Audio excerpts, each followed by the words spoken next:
en tono misterioso, en español. Bienvenidos a The Deep Dive, listos para una nueva inmersión Prepárense. en lo desconocido, Esta noche nos adentramos en un caso, que ha perturbado al mundo entero, la historia de Armin Meiwes.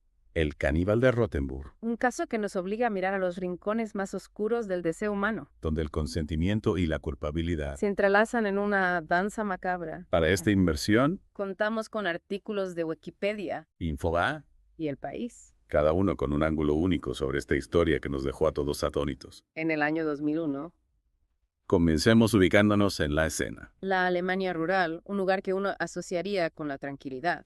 Allí encontramos a Armin Meiwes, Un técnico informático, con una vida aparentemente normal, pero que albergaba, una fantasía, perturbadora, consumir carne humana. una fantasía que no se quedó solo en su mente. Meiwes, en un acto que nos deja perplejos.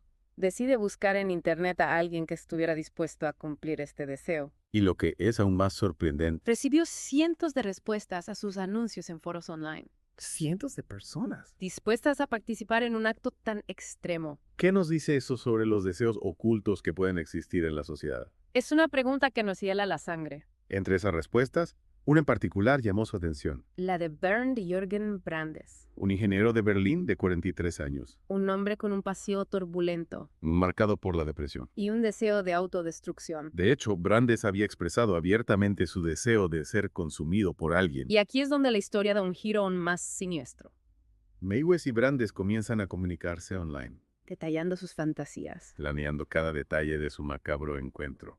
Un encuentro que finalmente tuvo lugar en la casa de Meiwes en Rothenburg. ¿Y qué pasó en esa casa? La respuesta es escalofriante. Meiwes y Brandes llevaron a cabo su pacto. Meiwes amputó la pene de Brandes a petición suya. Intentaron consumirlo juntos. Un acto que nos hace cuestionar los límites del consentimiento. Un acto que fue solo el preludio de un horror aún mayor. Efectivamente. Meiwes grabó todo el encuentro en video. La cinta, que luego sería una pieza clave en el juicio. Mostraban a Meiwes mutilando Cocinando. y consumiendo el cuerpo de Brandes. Un acto de canibalismo que nos lleva a preguntarnos, ¿Qué impulsó a Meiwes a cometer semejante atrocidad? ¿era simplemente un monstruo sediento de sangre? ¿O había algo más ¿Alguna motivación psicológica más profunda? que lo llevó a convertir su fantasía en una realidad tan grotesca? Esa es una pregunta que intentaremos desentrañar a medida que avancemos en esta inmersión. Pero primero, Debemos entender cómo este acto que parece sacado de una película de terror, llegó a su fin. porque la historia no termina ahí, ¿verdad? No. La policía descubrió a Meiwes. Gracias a un estudiante que vio sus anuncios online buscando nuevas víctimas. Al registrar la casa de Meiwes, Encontraron restos humanos en el congelador. junto con la grabación del asesinato. Un descubrimiento que conmocionó a Alemania y al mundo entero. El arresto de Meiwes en diciembre de 2002 marcó el inicio de un proceso judicial que pondría a prueba los límites del derecho y la moral. Un juicio donde se debatiría. Si este acto macabro, ¿Era un asesinato a sangre fría? o una forma de suicidio asistido, El debate se centraría en la figura de homicidio a petición, un concepto legal poco conocido. que sería clave para entender la complejidad de este caso. En la siguiente parte de nuestra inmersión, Nos adentraremos en los detalles de este juicio, explorando los argumentos de la defensa la reacción del público.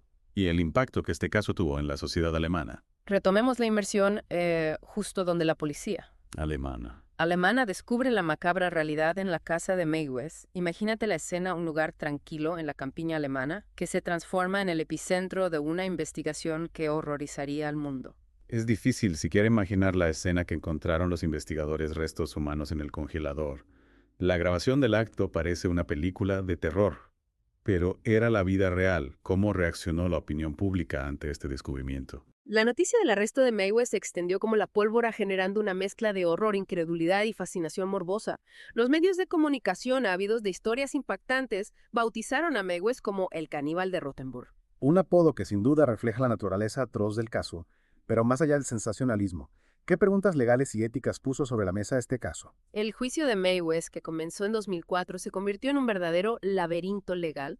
La fiscalía, por supuesto, buscaba una condena por asesinato, argumentando la premeditación y la brutalidad del acto. Lo cual parece lógico. No, pero mencionaste que la defensa tenía otra estrategia, algo relacionado con el homicidio a petición. ¿Podrías explicarnos un poco más sobre ese concepto? Claro, en el sistema legal alemán, el homicidio de petición se considera un delito menos grave que el asesinato y se aplica cuando la víctima ha expresado claramente su deseo de morir. La defensa de Meiwes se aferraba a la idea de que Brandes, con su historial de depresión y deseos de autodestrucción, había consentido su muerte e incluso le había buscado activamente. Es un argumento complejo y perturbador.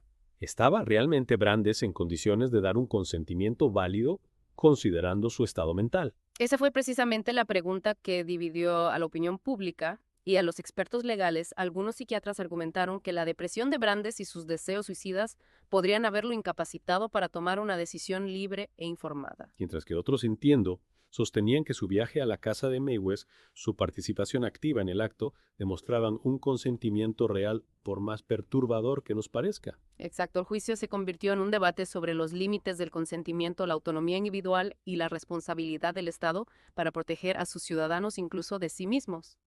Es un terreno pantanoso, sin duda. ¿Cómo resolvió el tribunal este dilema legal y ético? Inicialmente el tribunal se inclinó por la versión de la defensa, condenando a Meiwes a 8 años y medio de prisión por homicidio involuntario. Solo 8 años por un acto de canibalismo. Me imagino que esa sentencia no fue bien recibida. En absoluto, la sentencia generó una ola de indignación pública. Mucha gente consideró que era demasiado indulgente, que no reflejaba la gravedad del crimen ni la necesidad de proteger a la sociedad en individuos como Meiwes. ¿Y qué sucedió entonces? La fiscalía, impulsada por la presión pública, apeló la sentencia argumentando que Meiwes representaba un peligro real para la sociedad y que su acto, más allá del consentimiento de Brandes, era un asesinato premeditado y motivado por sus propias fantasías macabras. Un giro en el caso que nos lleva a la siguiente etapa de este macabro drama judicial. ¿Lograría la fiscalía revertir la sentencia inicial?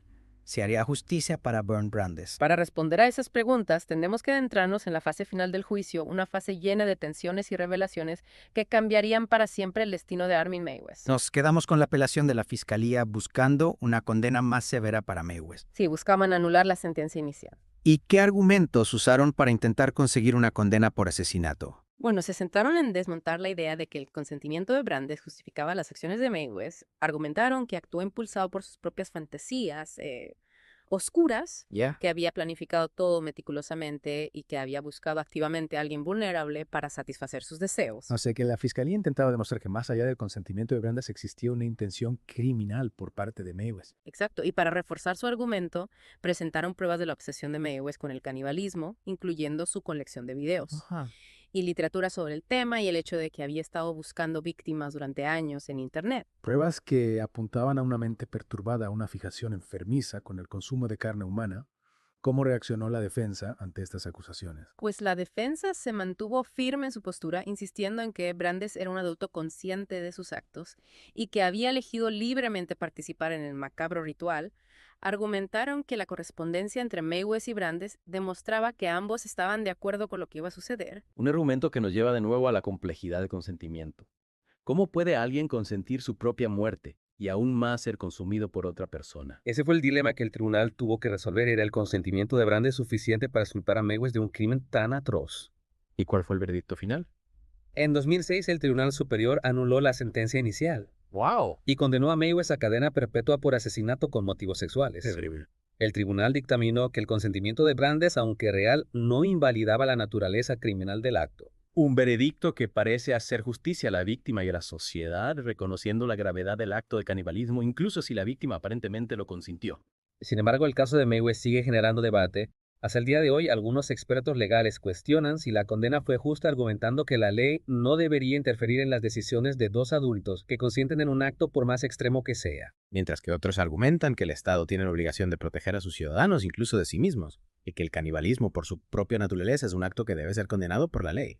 Más allá del debate legal, el caso de Meiwes nos deja con una serie de preguntas inquietantes. ¿Cuáles son los límites del consentimiento? ¿Qué nos dice este caso sobre la oscuridad que puede habitar en la mente humana? Y también nos invita a reflexionar sobre el papel de Internet como un espacio donde las fantasías más oscuras pueden encontrar eco y convertirse en realidad. El caso de Armin Meiwes, el caníbal de Rothenburg, es un recordatorio de que la realidad puede superar a la ficción, de que el mal puede esconderse en los lugares más inesperados, y de que la mente humana es un laberinto lleno de secretos que aún no hemos terminado de comprender. Si este viaje a las profundidades de la mente humana les ha parecido tan fascinante como a nosotros, no olviden suscribirse a nuestro canal para no perderse nuestras próximas inmersiones en el mundo del misterio y lo desconocido.